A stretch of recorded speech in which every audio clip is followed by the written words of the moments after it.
Phuket people paid respect to their ancestors as they observed the traditional ceremonies. Chinese descendants in Phuket observe the traditional way of celebrating Chinese New Year. Grandmother Kitsiao Seitan, who is 77 years old, personally prepared and cooked the food for her ancestors. Every year on the day before the New Year, which is the day to worship and pay respect to the ancestors and gods, the descendants of the Tan family return to their original home, the first one where their ancestors lived since migrating from China over a century ago. The family members said most Chinese immigrants in Phuket are from the provinces of Fujian, Hainan, and Guangdong. Although through the years, some of their descendants intermarried with the local people, which resulted in a unique group of people known as Babanonya or Peranakan people, they remain true to their roots in culture, tradition, and honoring their ancestors. Each Chinese New Year, and whenever there is a Chinese festival here in Phuket, the Chinese people from mainland China, Taiwan, Hong Kong, Malaysia, and Singapore usually come to witness and enjoy the ancient traditions that the locals practice, hand down, and preserve through generations. This year, there are reportedly over 40,000 Chinese visiting Phuket. And meanwhile, the Phuket Provincial Administrative Organization organized a festive event to celebrate Chinese New Year last night, while the TAT estimates at least 1,200 million baht circulation for this period. Like many locations across Thailand which celebrated Chinese New Year, in Phuket, the Provincial Administrative Organization last night held the event at Sanam Chai Ground near the Provincial Hall.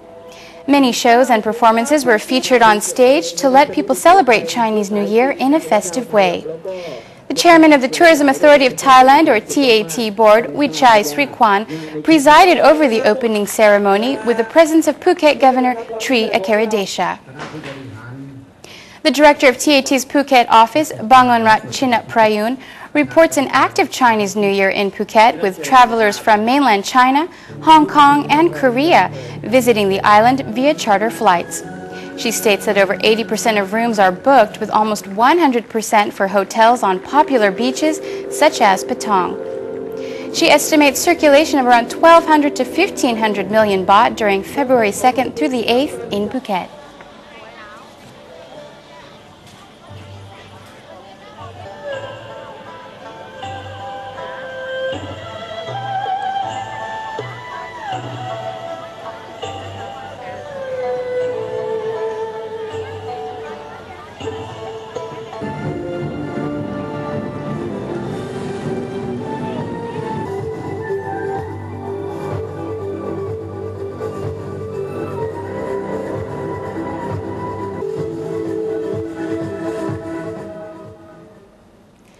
And the Office of Phuket City Municipality will sign a sister city agreement with the Chinese city of Sui Ning Municipality on February 8th as their delegation bring the Chinese goddess stamp to Phuket for people to worship. With the majority of its population being of Chinese descent, it's been several years since the old Phuket Town Festival has combined with the Chinese New Year period.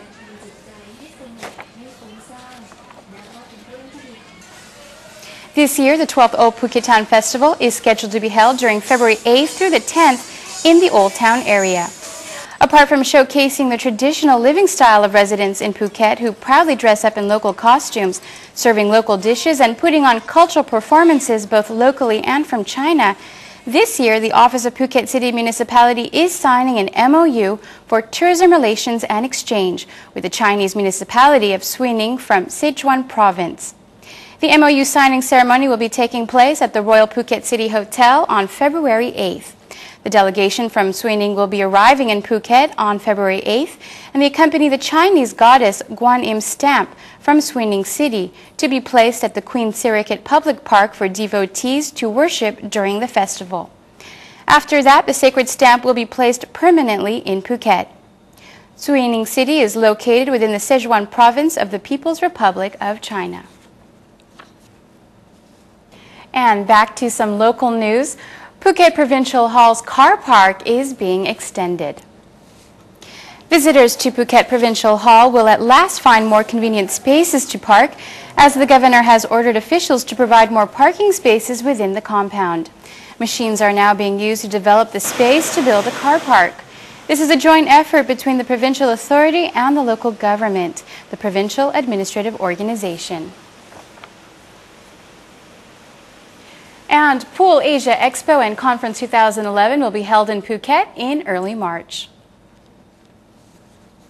Over 70 exhibitors comprising manufacturers, retailers, pool builders and services, contractors, architects, landscapers and developers from some 22 countries are expected to gather at the Hilton Resort and Spa in Phuket during March 4th through the 6th for a Pool Asia Expo and Conference 2011. Announced to be Asia's first swimming pool, spa and lifestyle trade show and conference, the organizer and publisher, Dr. Joseph Conrad, emphasizes that only quality products will be presented, and Phuket is certainly a place with demand for luxury and quality service, among the highest in Asia. The organizer expects some 1,000 visitors to the expo, where they can get new knowledge and see innovations about pools, water quality and safety aspects. The seminar on tourism and healthy water will also be arranged. The expo and conference is organized by Silkwaters Media, publisher of the first and only swimming pool magazines in tropical Asia. And now moving over to Phang Nga, where the Red Cross Fair is on now in the town area, with a grand prize of a car to be drawn on February 11th. The Phang Nga Red Cross Fair was marked opened by the Phang Nga Governor Thamrong Charoenkoon and his spouse Sukhon Charoenkoon in her capacity as the chair of the Phang Nga Red Cross chapter. The event is being held at a ground in front of Old Provincial Hall in the town area. This is the annual charitable event for which raffle tickets are on sale. Proceeds earned from the ticket sales go towards the Red Cross social work such as disaster relief, housing, and taking care of the disabled and underprivileged people. This year, a Mitsubishi car worth over 800,000 baht is offered as a grand prize for raffle tickets. The second prize is a Toyota pickup, followed by motorcycles, refrigerators, and bicycles, plus many small prizes. The fair will go on until February 11th. And Australian businessmen came on a bike tour from Bangkok to Khao Lak to raise funds for tsunami-affected villagers in Ban Nam Kem. A bicycle tour comprising over 50 Australian businessmen arrived at Khao Lak in Phang Nga on Saturday morning to finish their 800-kilometer tour to raise funds in support of villagers of the fishing village of Ban Nam Kem, who were hard hit by the tsunami in 2004. The group was led by Peter Baines, founder and chairman of Hands Across the Water. They started from Bangkok to raise funds from Australian businesses in support of orphans, underprivileged and tsunami-affected people in Nam Kem and Takuapa. Working in the identification team himself, Mr. Baines has been assisting the area through the Duang Prateep Foundation to build accommodation and career training for local people at Ban Phut Thiao in Phang Nga, raising around 43 million baht. And to end the local news, the Simulan National Park installed buoys to mark closed areas to allow coral reefs to revive, while the park chief insists only 2 diving sites are closed. Simulan National Park Chief Panumat Sansrinium led his officers to lay out buoys to mark the no diving, snorkeling, fishing zone or closed areas, which the Department of National Park, Wildlife and Plant Conservation has announced closed last week. The department announced that the closure would allow corals which are facing bleaching due to climate change and tourism fishing industry effects. The park will also have marine biologists conduct research surveys to prevent the bleaching and revitalize the corals. The Simulan National Park chief, however, stressed that only 2 diving sites within the park are closed for diving activities. They are at the Koh Bed or 8 and the east of Eden at Koh Payu, which should not affect overall tourism at the Simulans. He stressed that the national park is still open for visitors and prepares to suggest new diving sites for tourists soon.